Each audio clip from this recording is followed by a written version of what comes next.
Si aujourd'hui tu veux dépasser 99% des gens de ta tranche d'âge, voici les actions que tu dois prendre. Ta vingtaine, c'est la décennie décisive qui va définir tout le reste de ta vie. Les actions que tu vas prendre entre 20 et 30 ans, c'est ce qui va faire que tu vas avoir une super vie ou au contraire une vie pleine d'insatisfaction, de frustration, avec cette sensation d'être passé à côté de ton potentiel. Beaucoup de gens pensent à tort que la vingtaine c'est le moment où tu es censé profiter, t'amuser et prendre des décisions complètement débiles, alors que c'est précisément ces années-là qui vont t'envoyer dans une direction ou dans une autre. Réfléchis-y, tu construis toutes les fondations pour ta santé, pour tes finances, pour tes relations, pour ta carrière. C'est à toi de décider maintenant si tu veux avoir la même vie que tout le monde ou alors suivre un chemin extraordinaire. Moi c'est Constance et à seulement 23 ans j'ai déjà créé une grande partie de ma vie de rêve. J'ai 2 masters d'université réputée, j'ai travaillé 2 ans dans le luxe, 2 ans en banque, j'ai construit un patrimoine de plus de 150 000 € sans l'aide de mes parents. J'habite à Paris, je suis entrepreneur, je voyage, je suis en couple, je suis bien entourée, bref c'est pas du tout pour flex, juste pour te dire qu'en prenant des actions dès le début de ta vingtaine, tu vas voir les résultats immédiatement. Ici je te partage mes meilleurs conseils en réussite, en finance, en relation. Si c'est quelque chose qui t'intéresse, n'oublie pas de t'abonner pour rejoindre la communauté. Première chose à faire pour réussir ta vingtaine, c'est d'apprendre à arrêter d'être jalouse et de transformer la jalousie en motivation. Tu jalouses peut-être des personnes qui ont 25 ans et qui sont déjà millionnaires, qui voyagent en business, qui se marient et qui ont des enfants, qui déménagent aux États-Unis pour travailler dans le luxe ou peu importe.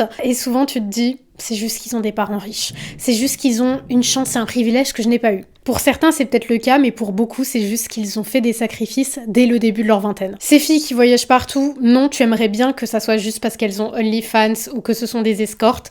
La plupart sont juste des femmes qui travaillent dur. Quand tu vois les gens vivre une vie que tu n'as pas alors qu'ils sont jeunes, souvent ton réflexe, ça va être de te dire « il ment ». Et si au lieu de toujours voir le négatif et de penser qu'il y a anguille sous roche, tu décidais de prendre ces personnes comme inspiration. Si tu ressens le besoin de tout le temps les diminuer et dire que c'est grâce à autre chose qu'elles ont ça, c'est juste parce que tu es jalouse. Commence à te dire que si eux peuvent le faire, bah toi aussi tu peux avoir une petite partie de ce qu'ils ont, voire même plus. Te comparer aux autres, c'est pas forcément quelque chose de négatif, c'est quelque chose qui peut te motiver profondément à avancer vers la vie que tu veux avoir. Tu sais, on construit pas de base saine sur du ressentiment. Si t'es tout le temps en train de jalouser les autres, d'être énervé vis-à-vis d'eux, de penser qu'il y a un problème, qu'ils mentent, qu'ils sont mauvais, qu'ils ont eu leur argent de façon pas éthique ou pas légale, t'es juste en train de dire à l'univers qu'on ne peut pas réussir et avoir une belle relation de couple éthiquement. T'es en train de dire que ce n'est pas possible en ayant les valeurs que tu as. Quand tu vois qu'il y a quelque chose que quelqu'un a et que t'en as envie, au lieu d'essayer de descendre cette personne, dis-toi, ok, j'en ai envie et je vais le faire. Mais ce qui va vraiment te faire le plus avancer par rapport aux autres personnes de ton âge, c'est d'être capable de ne plus regarder les autres avec de la jalousie, avec du mépris, avec de la colère. Parce que si tu les regardes dans ce sens-là, c'est parce que tu te victimises et tu dis « Oui, moi je peux pas avoir ça parce que j'ai pas de chance, j'ai pas de parents riches, j'ai tel problème, je n'ai pas la capacité de faire ça. » Tu es en train de te placer en position de victime et les personnes qui commencent dès leur vingtaine à se placer en position de victime vont passer toute leur vie en tant que victime. T'as 20 ans et tu penses déjà que t'es une victime de la vie.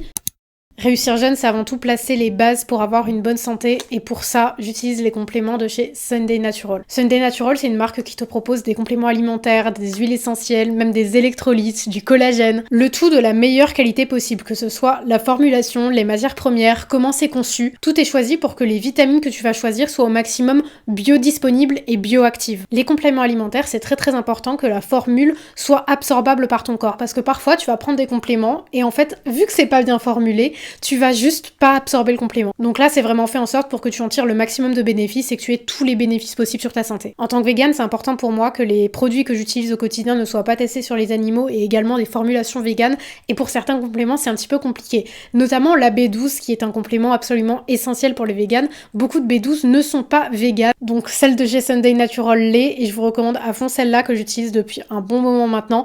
C'est une B12 que tu as à prendre une fois tous les 5 jours uniquement. Elle est ultra concentrée, donc comme ça t'as pas à avoir la charge mentale de prendre un complément au quotidien, tu prends juste un complément tous les 5 jours et c'est réglé. C'est une formule MH3, donc la meilleure qualité possible, en format 5000 microgrammes. Et autre trouvaille vegan qui m'a fait très plaisir, c'est d'enfin trouver de l'oméga 3 vegan, toujours de la meilleure formulation possible. Sunday Natural, c'est des produits qui m'accompagnent au quotidien depuis plus de 6 mois maintenant et j'en suis juste trop contente. Sur leur site, tu peux trouver tous les compléments dont tu as besoin, vraiment, ils ont toutes les formulations possibles, les différents assemblages, comme ça t'es sûr de trouver quelque chose qui pourra répondre à tes besoins. Et avec mon code Constance10, tu as moins 10% sur tout le site hors coffret. Donc si tu veux poser des fondations solides dans ta vingtaine pour avoir une bonne santé qui va te durer longtemps, longtemps et qui va t'aider à rester en super santé pendant toute ta vie, je te recommande vraiment d'aller faire un tour sur Sunday Natural.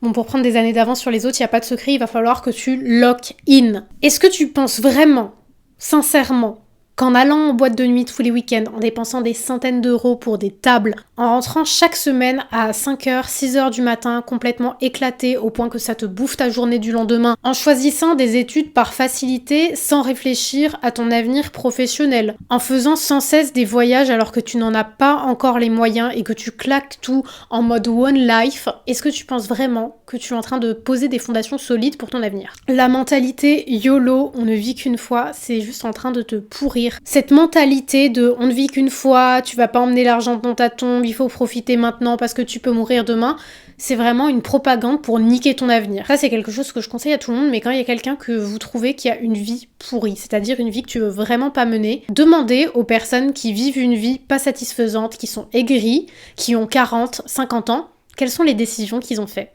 Comment ils ont passé leur jeunesse. Et vous allez voir que c'est toujours des personnes qui ont vécu en mode one life sans penser à l'avenir. Alors qu'à l'inverse, si vous regardez toutes les personnes qui ont construit des business qui fonctionnent, toutes les personnes qui ont réussi dans leur carrière, c'est des personnes qui ont fait des sacrifices. C'est des personnes qui ont compris que leur vingtaine était un outil primordial qui allait leur permettre de vivre les 50, 60 prochaines années de leur vie dans le meilleur état possible. La mentalité YOLO, on ne vit qu'une fois. Son problème, c'est que certes, tu vas profiter à fond pendant 4, 5, 6, 7, peut-être 10 ans si t'as de la chance. Tu vas tout claquer à chaque fois que t'as une paye, etc. Tu vas avoir zéro épargne de côté. Tu vas pas réfléchir, tu vas pas avoir forcément de standards dans tes relations amoureuses parce que tu vas juste suivre tes désirs et ce que t'as envie sur l'instant T. Tu vas tromper ton partenaire. Tu vas choisir des hommes qui sont pas bien pour toi parce que tu les trouves juste beaux. En fait, une fois que t'auras passé ces quelques années où tu vas profiter, tu vas arriver à la fin de ta vingtaine et tu vas constater que t'as déjà pris beaucoup de retard par rapport aux personnes qui, elles, vivent une vie qui est sympa. Tu vas constater que tu es dans la merde financièrement. Tu vas constater que tes relations amoureuses c'est de la merde et que tes amitiés elles sont fondées sur du néant. Tu vas remarquer que tu commences à avoir des problèmes de santé parce que t'as fumé, t'as trop bu, parce que t'as mangé n'importe quoi, tu commences à avoir des problèmes de poids, des problèmes de cholestérol, et c'est des problèmes qui vont continuer à s'aggraver quand tu auras 30, 40 ans, qui peuvent carrément mener à des cancers, à des diabètes. Donc cette mentalité de on ne vit qu'une fois, je vais profiter, c'est juste profiter pendant 5 ans et niquer tout le reste de ta vie. Donc essaye de mettre toutes les cartes de ton côté, et je sais que c'est quelque chose qui est difficile parce qu'il y a la pression sociale, t'as beaucoup de gens autour de toi qui vont essayer de te forcer à boire plus que de raison, à fumer, à sortir super tard, à pas rentrer tôt, à te dire que t'es une personne chiante parce que oui, il est 23h et t'as décidé de rentrer chez toi. Oui, tu vas refuser cette soirée qui commence à minuit. Oui, tu vas pas dire ok à toutes les sorties et tu vas dire non à des voyages que tu considères hors de ton budget. Mets toutes les cartes de ton côté. C'est pas une assurance que tu vas réussir, c'est pas parce que tu manges sainement et que tu fumes pas que tu vas avoir jamais de cancer. On ne peut pas savoir, mais déjà, mets toutes les cartes de ton côté quand on sait que certaines actions sont très détrimentales sur ton avenir et sur ta santé. Donc en gros, t'as deux options qui s'offrent à toi. Profiter maintenant et regretter après, soit t'imposer un petit peu plus de discipline, travailler un petit peu plus tard, rentrer un petit peu plus tôt pour mettre des bases solides qui te permettront de vivre les 50, 60 prochaines années dans la meilleure situation possible. Et quand je dis lock-in, quand je dis s'imposer de la discipline, ça ne veut pas dire ne jamais sortir, ne pas avoir d'amis, juste passer sa vie à bosser. C'est vraiment juste trouver un équilibre et ne pas tout cramer et être en mode one life. C'est juste savoir trouver cet équilibre entre je pense à mon avenir, mais aussi je profite un petit peu quand même du quotidien. Quand je dis lock-in et commencer à s'imposer de la discipline, c'est commencer maintenant. Et quand tu commences maintenant, tu vas être cringe, les gens vont te juger, tu vas être gênante parce que tu es en train de commencer alors que tu es débutante. Mais ça, c'est vraiment quelque chose qui va faire la différence parce que si vous regardez bien, toutes les personnes qui sont dans leur vingtaine, beaucoup vont juger. Quand tu commences quelque chose, tu décides de lancer un projet, tu te lances sur les réseaux sociaux, dans ta vingtaine, beaucoup de gens vont te trouver cringe, beaucoup de gens vont te trouver gênante. Quand tu vas vouloir une vie différente, tu vas prendre des actions différentes et ces actions différentes vont inévitablement être jugées. Les gens ne vont pas comprendre ce que tu fais. Pourquoi tu le fais? Les gens vont essayer de te pousser dans le fossé, d'essayer de te faire abandonner pour que tu rentres dans le moule. Et la vérité, c'est pas du tout qu'ils sont jaloux de toi et qu'ils pensent que t'es une menace. Ils pensent juste que t'es complètement idiote de faire ça et que c'est ridicule. Ils ont pas du tout peur de ton soi-disant potentiel, c'est juste qu'ils comprennent pas. Ils pensent que là, t'es en train de faire de la merde et après, quand t'auras réussi, ils vont te demander comment t'as fait. Donc c'est vraiment ton signe si t'as un projet entrepreneurial, que t'as envie de t'inscrire à la salle de sport, que t'as envie de commencer telle activité. C'est ton signe de commencer maintenant. De te dire que tant pis, je suis débutante, je vais quand même le faire. Ta vingtaine, c'est vraiment le moment où tu dois surtout ne pas avoir peur de prendre certaines opportunités et de commencer maintenant. De commencer à te dire, en fait, j'ai la vingtaine, je peux me permettre de prendre des risques, je peux me permettre de commencer maintenant et ça va me faire prendre une avance considérable même si beaucoup de personnes vont me juger. C'est vraiment le moment où tu peux te permettre de prendre des risques. T'as pas d'enfant à charge, tu peux te permettre de rebondir parce que t'as le temps suffisant, t'as la santé, t'as l'énergie. Donc vraiment, prends des risques. S'il y a quelque chose que tu veux faire, fais-le maintenant. Ta vie, c'est tes habitudes. Ta vie, c'est un ensemble de petites choses que tu fais au quotidien. Si tu veux regarder quelle est ta vie, regarde la somme des petites choses que tu fais sur une journée. Parce que c'est ça la réalité de ta vie. Ce qui fait que tu as besoin de 4 habitudes différentes à implémenter dans ta vingtaine qui vont vraiment faire la différence. La première, c'est une routine qui va te permettre de devenir riche. Donc c'est t'éduquer financièrement en lisant des livres sur l'éducation financière. À ce propos-là, il y a mon carnet Abondance qui est rempli de leçons et d'exercices sur l'éducation financière qui revient le 7 mai. Donc n'oublie pas de mettre une petite alerte. T'éduquer sur l'investissement, sur les budgets, établir tes budgets et les respecter parce que, comme on l'a dit, on n'a pas juste one life, il faut aussi penser à son avenir. Faire des études avec un bon retour sur investissement, commencer à t'éduquer dans l'entrepreneuriat, voire même commencer une petite activité secondaire pour te rapporter plus d'argent. Une routine qui te rend en bonne santé, qui maintient la santé que tu as encore dans ta vingtaine, donc manger sainement, faire attention à pas manger trop gras, trop sucré, trop salé, vous connaissez la chanson. Ça a l'air bateau mais c'est réel, et en plus ça va affecter tes niveaux d'énergie et de la clarté mentale que tu as. Boire suffisamment d'eau, marcher, bouger un petit peu tous les jours pour pas être trop sédentaire, et bien dormir, ne pas sacrifier ton sommeil. La troisième routine, c'est une routine qui va te rendre heureuse, donc commencer dès à présent à prendre des activités qui vont rendre ta vie intéressante. Si tu regardes un petit peu les personnes qui ont raté leur vie, les personnes qui sont passées à côté de leur potentiel, c'est des personnes qui n'ont pas de passion. Si toi t'as une passion et dans ta vingtaine tu vas décider de reprendre la danse classique, tu vas décider de commencer à peindre, tu vas décider de commencer le tir à l'arc ou peu importe quelle activité, que ce soit sportif, artistique ou autre, c'est quelque chose qui rajoute du peps à ta vie, qui te rend intéressante dans les discussions avec les autres et qui rend ta vie à expérimenter intéressante. Ou quand tu regardes ta vie, t'es là, bah en fait elle est cool, elle est super cool et je m'amuse. Et surtout un hobby qui n'affecte pas ta vie négativement parce que aller se bourrer la gueule en boîte de nuit ou alors dépenser des centaines d'euros en champis, c'est pas une activité. Et une routine qui étend ton champ des possibles, c'est-à-dire s'éduquer, lire, regarder des vidéos, chercher à ne pas penser de façon étriquée et dans des boîtes. Surtout à l'ère des réseaux sociaux, et je pense que ça, c'est vraiment quelque chose qui va creuser de grosses différences dans les prochaines années. C'est le fait de pas être en mesure de faire preuve de nuance, c'est le fait de se fixer à une seule vision du monde, que ça soit politique, psychologique, sociologique, peu importe. Si tu te mets dans une seule boîte et que tu ne veux absolument pas entendre ce que les autres ont à dire, tu vas pas développer ton intelligence. Tu vas rester sans cesse étriqué, ne pas penser autrement, ne pas te challenger tes pensées et surtout ne pas être en mesure d'argumenter parce que tu es en train de refuser à te confronter à des opinions qui divergent de la tienne. L'intelligence, ça se construit face à l'adversité, ça se construit face à des personnes qui pensent différemment de toi, face à des médias qui sont complètement opposés à ce que tu crois comme vrai. Et c'est aussi quelque chose qui ouvre ses possibles parce que parfois on reste sur des acquis, là je parle pas que de politique, je parle de vision de la vie. Tu restes sur des acquis et sur une vision de la vie et en refusant de te confronter et d'accepter d'écouter des visions de vie différentes, tu te fermes à tout un champ de possibles qui parfois va être mieux que la vision que tu avais actuellement.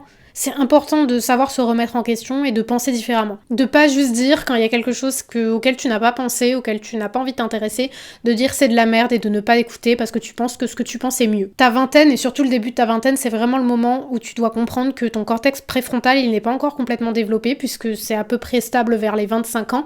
Donc tu as une plasticité cérébrale qui est ultra importante. Donc c'est le moment parfait pour prendre de bons plis en termes de réflexion, en termes de psychologie, de champ des possibles, et ça passe notamment par le fait de te confronter à des personnes qui ont également des visions comme ça. Donc je peux que t'encourager à faire très attention aux personnes que tu fréquentes pour être entouré de personnes qui ont cette curiosité de la vie, qui ont envie de se confronter à l'adversité, qui sont ouvertes d'esprit. Ça veut pas dire être ouvert d'esprit, ça ne veut pas dire ne pas avoir d'avis, mais ça veut dire être capable d'écouter les opinions des autres sans jugement, même si c'est complètement opposé à toi, pour nourrir ta réflexion et pour potentiellement te remettre en question si nécessaire. Ta vingtaine, c'est là où tu vas définir le mindset qui va te suivre toute ta vie, donc ultra important de t'entourer de personnes qui ont un mindset de croissance, qui cherchent à s'améliorer, qui cherchent à ne pas juger les autres, à ne pas faire de mal autour d'elles, parce que c'est comme ça que tu vas devenir. Si t'es entouré de personnes ultra négatives, qui se détruisent, qui se plaignent, tu vas devenir comme ça. Je te le jure, tu vas devenir comme ça. Donc lis aussi des livres de développement personnel, des choses qui vont ouvrir ton horizon des possibles et qui vont développer ta positivité face à la vie. Apprends à contrôler tes pensées, apprends à contrôler la façon dont tu parles de toi aux autres aussi, parce que tes mots ont un pouvoir que tu n'imagines pas. Tes mots, ils ont un pouvoir extrêmement fort, donc fais attention à ce que tu penses, fais attention à ce que tu dis, parce que c'est vraiment tout ça qui va construire ta confiance en toi, ton entourage et ta vie. Prochaine habitude qui va te permettre de dépasser tout le monde et de poser des fondations très solides pour ta vingtaine et pour le reste de ta vie, c'est d'être responsable financièrement.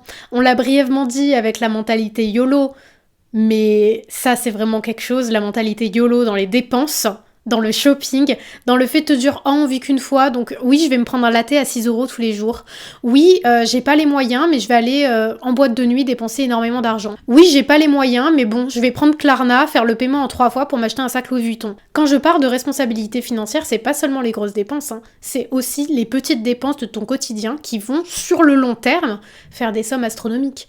Rien que sur le mois, ton petit café à 5 € que tu prends tout le temps, alors que c'est vraiment juste le capitalisme qui te pousse à l'acheter. T'en avais même pas envie, c'est juste parce que tu l'as vu dans la rue. Donc les petites habitudes qui vont vraiment t'aider à énormément économiser, mais je rigole même pas, les quantités d'argent que ça fait plusieurs milliers d'euros par an. Les petits cafés à emporter, fais super attention. Les plats à emporter le midi, surtout quand tu travailles. Quand j'ai commencé à travailler, puisque je suis végane depuis plusieurs années maintenant, j'ai toujours emmené mon propre plat. C'est-à-dire que la veille, je cuisinais 2 fois plus et en fait, je remangeais la même chose le lendemain midi. C'est quelque chose que j'ai toujours fait et j'étais choquée de voir l'argent que mes collègues dépensaient dedans. C'est pas parce que c'est des tickets resto que c'est gratuit, c'est pas parce que c'est la cantine d'entreprise qui est un peu moins chère que si tu prenais dehors que c'est gratuit. C'est des montants qui sont astronomiques de sans cesse aller chez Prêt-à-Manger, chez Cogent ou à la cantine d'entreprise tous les midis pour la semaine. T'es en train de payer comme si t'allais au resto pour être au travail. Donc que ça soit au travail ou à la fac, je peux qu'encourager à faire ton propre plat, vraiment tu vas économiser, mais sur le mois c'est astronomique. On va te dire, allez, de ta poche, même si tu dépenses que 7 €, t'as quoi? T'as 20 jours ouvrés dans le mois? Ça te fait déjà 300 € de bouffe. Genre tu réalises, 300 € x 12, après on est déjà à 3600 € de nourriture sur l'année. En truc à emporter, c'est même pas t'as profité d'un bon restaurant. Là, je parle même pas d'économiser, mais autant utiliser cet argent pour se faire des beaux restaurants avec des amis, en fait. Ne pas surconsommer des vêtements tendance, ne pas faire des paniers Shein et Sephora tous les 4 matins. Faire attention à ne pas surconsommer tout ce qui est les sérums, la skincare coréenne qu'on te pousse, tous les blushs, les nouveautés de rouge à lèvres. Surconsommer dans la vie, c'est en train de te pousser dans le fossé financièrement. Et encore plus quand on voit que la surconsommation de produits qu'on trouve dans les magasins, c'est poussé aux femmes.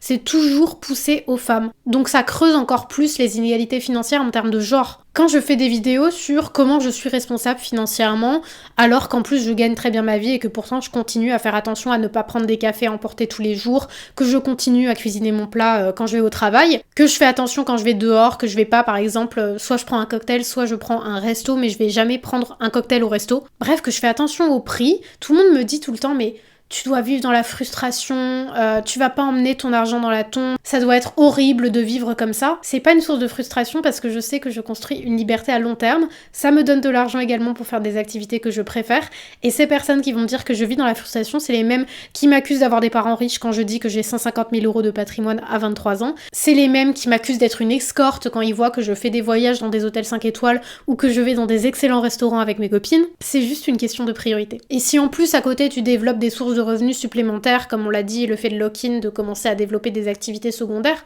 bah en fait ça va déjà creuser un fossé énorme entre toi et les gens de ta génération. Je vois qu'aujourd'hui, à seulement 23 ans, j'ai creusé un fossé qui est assez énorme avec les gens de mon âge, avec même toutes les personnes de la vingtaine. J'ai déjà creusé un fossé énorme avec ces règles que pourtant tout le monde se moquait de moi. Quand j'ai décidé de lancer mon entreprise à 21 ans, quand j'ai décidé de commencer à faire attention à mes finances, quand j'ai commencé à faire plein de petites activités à côté pour essayer de gratter de l'argent, que ce soit j'ai été gardienne d'immeuble, j'ai lancé une marque de bijoux, j'ai lancé une marque de vêtements upcyclés, j'ai toujours fait plein de petites choses à côté. Quand j'ai décidé de toujours prendre en main ma santé, mon temps, d'accorder mon temps à mon évolution personnelle, quand on me voyait lire des livres de développement personnel, tellement de gens se foutaient de ma gueule, et aujourd'hui j'ai creusé un écart qui est considérable. Aujourd'hui je fais partie du top 1% de ma catégorie d'âge, parce que justement j'ai pris toutes ces actions-là. Quand on dit être responsable financièrement, c'est surtout développer ses actifs et diminuer ses passifs. Qu'est-ce qu'un actif et qu'est-ce qu'un passif? Un actif, c'est quelque chose qui te rapporte de l'argent. Par exemple, ça peut être une action en bourse, ça peut être un bien immobilier, alors qu'un passif, ça va être Acheter un sac cher, ça peut être acheter des fringues, acheter du maquillage, acheter une voiture. C'est des choses qui se dévalorisent instantanément. Un actif, ça peut aussi être un investissement en termes de luxe. Ça peut être acheter une très belle montre qui, tu sais, a une belle valeur de revente. Ça peut être un sac de luxe, certains sacs de luxe, pas tous, et selon comment tu y prends soin. Mais c'est choisir d'investir dans des choses que si tu les revends, tu gagnes de l'argent. C'est en fait des placements d'argent, plutôt que juste des dépenses qui vont se dévaloriser. Si tu achètes une belle voiture aujourd'hui, à la sortie, même à la sortie du concessionnaire, déjà, elle a perdu genre 50% de sa valeur. Dans la catégorie passive, je range aussi toutes les dettes. En fait, il y a trop de gens, vous faites le paiement en 3 fois sans réaliser que vous êtes endetté. Faire le paiement en 3 fois, c'est contracter une dette, c'est contracter un prêt que tu dois rembourser. Donc tu es endetté. Je peux que t'encourager à essayer de devenir minimaliste. J'ai plein de vidéos sur mes chaînes YouTube qui parlent de minimalisme si ça t'intéresse, et j'en parle énormément aussi sur TikTok. Mais moins consommer des choses de meilleure qualité, acheter des articles que tu peux revendre à un bon prix, et des articles surtout qui vont te durer longtemps et que tu n'auras pas besoin de racheter tout le temps, c'est quelque chose qui va te faire prendre une avance financière considérable, en plus de diminuer ta charge mentale. Tu vas arrêter d'être l'esclave de la surconsommation, du marketing qu'on te pousse au fur et à mesure. En plus, pour avoir travaillé plusieurs années dans le marketing, je sais très très bien comment ça fonctionne, et je vous jure que c'est vraiment pour vous manipuler. Devenir minimaliste, c'est reprendre le contrôle de sa consommation, c'est reprendre le contrôle sur tout ce qu'on te pousse en permanence, c'est réellement prendre ses propres décisions.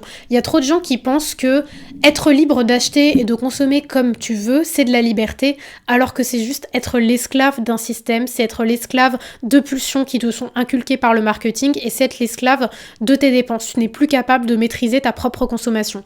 Être minimaliste et ne pas trop dépenser, faire attention à sa consommation, c'est reprendre le contrôle sur tes finances, sur ta consommation, sur comment tu dépenses ton argent et sur l'avenir que tu vas avoir. Et pour toute la partie un petit peu éducation financière qui est absolument essentiel. Bon, comme je te l'ai dit, il y a mon carnet Abondance dédié à l'éducation financière qui revient le 7 mai, donc ça j'ai vraiment trop hâte. C'est un carnet avec des leçons et des exercices ultra clairs et concis, conçus en plusieurs chapitres pour t'aider à t'éduquer financièrement. Ça parle le budget, ça parle également de mindset, pour faire du réseau, pour réussir à incarner l'abondance. Ça parle de l'entrepreneuriat, donc comment tu peux lancer ton projet entrepreneurial. On parle des capitaux de Bourdieu et on parle des bases de l'investissement pour réussir à construire un réel patrimoine et investir. Le tout vraiment adapté aux débutants, tout est expliqué de façon très claire. S'éduquer financièrement dans ta vingtaine, ça va prendre énormément de l'avance pour une raison très simple, qui est que l'investissement fonctionne sur la base des intérêts composés. À chaque fois que tu fais une plus-value en bourse, donc par exemple tu as acheté une action à 20 €, maintenant elle en vaut 25. Ces 5 € que tu laisses investis, en fait, ils s'accumulent. À chaque fois que tu as des dividendes, par exemple, certaines actions peuvent détacher des dividendes, c'est-à-dire que pour le fait que tu détiennes une action à telle date, ils vont te détacher un petit peu d'argent qu'ils vont te donner. Le fait que cet argent soit réinvesti, ça fait que le total de tes intérêts augmente, et en fait, ça marche sur le long terme. Et plus tu es sur du long terme, plus la courbe elle est exponentielle, parce que ces dividendes sont sans cesse réinvestis, donc ta mise investie de base sur laquelle tu vas toucher de nouveaux intérêts est plus élevée, sans avoir à investir plus. C'est ça qui est assez magique, mais ça fonctionne sur le long terme. Donc rien que le fait de commencer à 20 ans vs le fait de commencer à 30 ans, la différence elle est majeure. Elle est énorme, la différence sur les plus-values, sur le patrimoine que tu construis. D'autant plus qu'en France, on a quand même des supports, on a la chance d'avoir des supports qui sont un petit peu des niches fiscales et qui vont être exonérés d'impôts. Donc tu auras juste les prélèvements sociaux. Je pense notamment à l'assurance vie et au PEA. Le PEA, donc plan d'épargne action, tu bénéficies de ces avantages au bout de 5 ans. Donc ces avantages, si tu l'ouvres à 20 ans, tu les auras à 25 ans. Si tu l'ouvres à 30, tu l'auras à 35. Et pour l'assurance vie, c'est même 8 ans. Plus tôt tu ouvres, mieux c'est, parce que tu pourras profiter plus tôt, en plus de jouir des intérêts composés. Donc même si t'as pas beaucoup d'argent à mettre dessus, même si c'est 100 €, en fait, ouvre ton support maintenant. Ouvre ton PEA maintenant, parce que rien que ça fait quand même une grosse différence sur le long terme. Et ce qu'il faut comprendre, c'est qu'aussi ta vingtaine, c'est le moment où tu peux te permettre de prendre un petit peu plus de risques avec ton patrimoine. Donc tu vas pas prendre une assurance vie en fonds euros qui te fait gagner 1,5% par an. Tu peux te permettre de perdre un petit peu d'argent. Tu peux te permettre de faire des choses un petit peu plus risquées pour avoir des potentiels de rendement plus élevés. Bon, tout ça, j'ai plein de vidéos sur la finance sur mon compte, donc pareil, tout est regroupé dans des playlists. N'hésite pas à aller sur mon compte dans la catégorie playlist. Prochaine chose que tu peux faire pour prendre une avance considérable sur les autres personnes dans ta vingtaine, c'est d'aborder tes relations de manière stratégique. Dans ta vingtaine, et surtout si t'es une femme, on va te dire de suivre tes sentiments, de t'amuser, d'être amie avec un petit peu n'importe qui, de devenir pote avec des gens en boîte, et de ne pas avoir trop de critères dans tes relations amoureuses, de ne pas avoir de critères notamment financiers, en termes d'ambition, en termes de la personne avec qui tu es, parce que tout le monde est en train de se construire. Tout le monde est en train de se construire, non.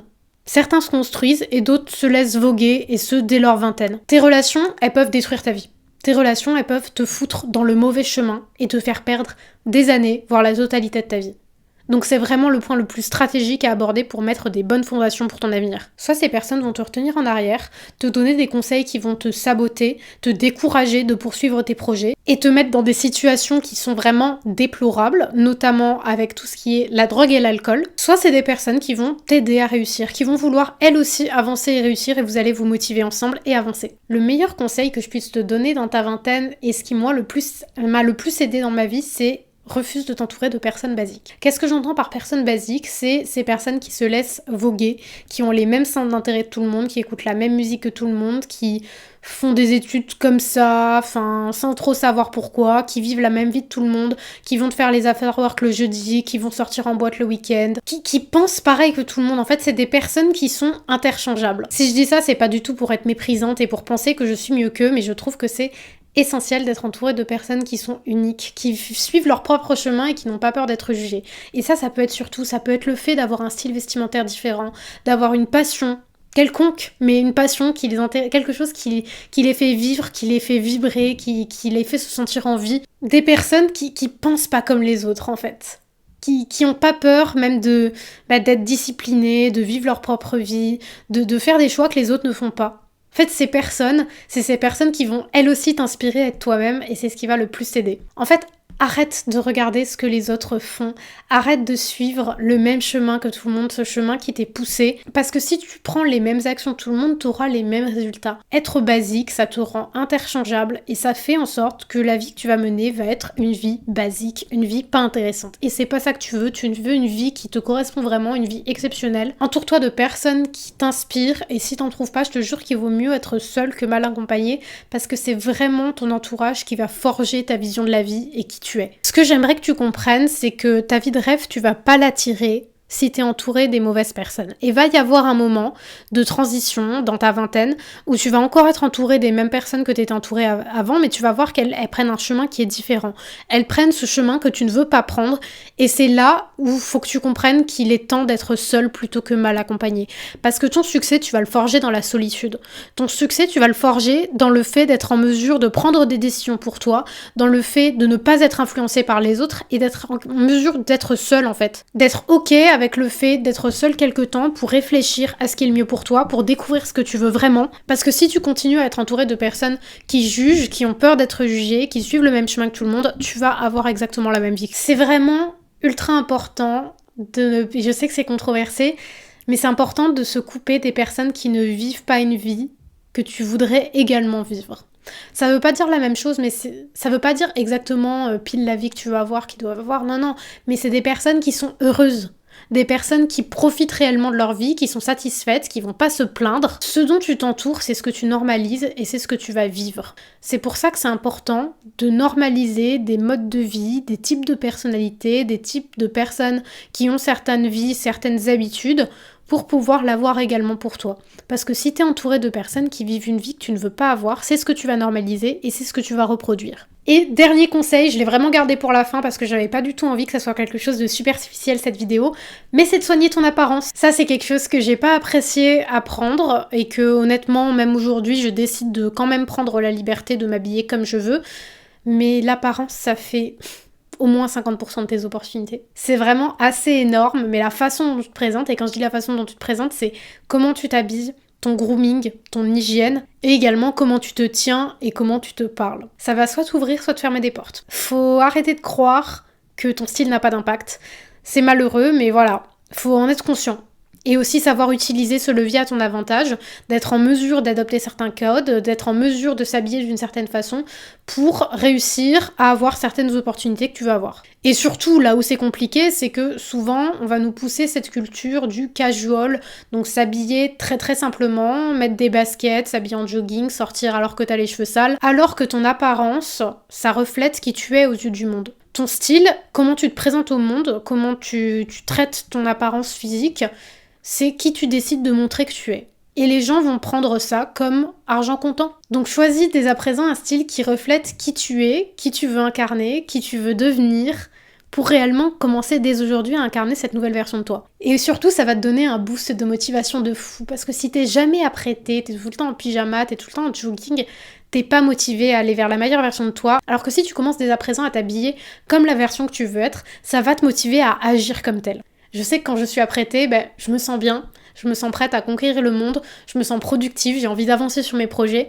Et si je sors avec les cheveux sales, mal habillée, j'ai pas envie. Donc utilise vraiment ton apparence comme une façon de gagner encore plus en confiance en toi, d'être heureuse et d'avancer vers tes objectifs. Merci d'avoir vu cette vidéo, j'espère que ça t'a plu. Et n'oublie pas que réussir, c'est aussi être en meilleure santé possible. Donc pour ça, tu as mon code Constance10 pour avoir moins 10% sur tous les compliments du site Sunday Natural. Et puis on se retrouve la semaine prochaine pour une nouvelle vidéo sur la réussite. N'oublie pas de t'abonner et de commenter cette vidéo.